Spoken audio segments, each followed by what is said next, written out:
क्या तुम्हें भी कभी ऐसा लगा है कि तुम पूरी ईमानदारी से मेहनत कर रहे हो, दिन रात एक कर रहे हो, फिर भी ज़िंदगी वहीं की वहीं खड़ी है?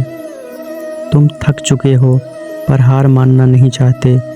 बस एक सवाल बार बार मन में आता है, मैं कर्म तो कर रहा हूँ, फिर भी मुझे कुछ क्यों नहीं मिल रहा है?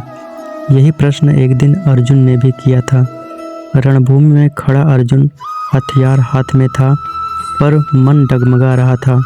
तब श्री कृष्ण ने मुस्कुरा कर कहा, हे अर्जुन, तू कर्म कर रहा है, पर तेरा मन फल से बंधा हुआ है। यही बंधन तुझे दुख दे रहा है। मनुष्य की सबसे बड़ी पीड़ा मेहनत नहीं है, मेहनत के बदले परिणाम ना दिखना पीड़ा है। पर गीता कहती है, कर्म का फल तुरंत दिखे यह नियम नहीं है। कई बार फल दिखाई नहीं देता क्योंकि वह तैयार हो रहा होता है।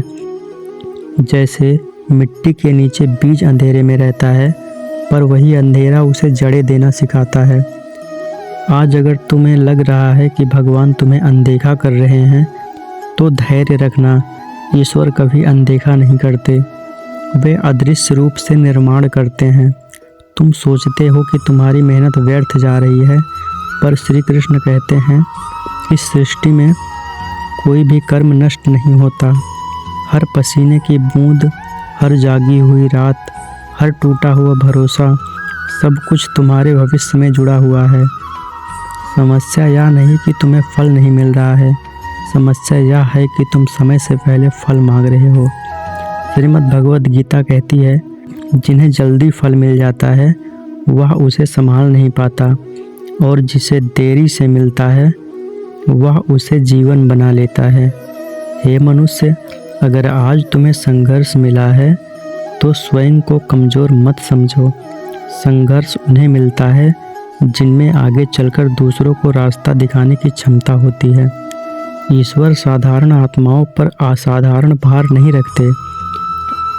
आज अगर तुम अकेले चल रहे हो, अगर तुम्हें कोई समझने वाला नहीं है, अगर तुम्हारे आंसू किसी को दिखाई नहीं देते, तो जान लो तुम्हारी परीक्षा चल रही है। और परीक्षा उन्हीं को दी जाती है जिन्हें आगे बढ़ाना होता है। भगवान श्री कृष्ण कहते हैं, फल की चिंता छोड़ दो, पर कर्म छोड़ने की भूल मत करना, क्योंकि जिस दिन तुम थक कर भी कर्म करते रहोगे, उसी दिन से तुम्हारा भाग्य आकार लेने लगेगा। याद रखना, भगवान देर करते हैं, इनकार नहीं। जिस दिन वे देंगे, उस दिन तुम्हें किसी से कुछ मांगना नहीं पड़ेगा। आज बस इतना करो, कर्म करते रहो, श्रद्धा बनाए रखो और स्वयं से मत हारो। श्रीमद् भगवद गीता कहती है, जो स्वयं से नहीं हारता उसे ईश्वर भी कभी हारने नहीं देती।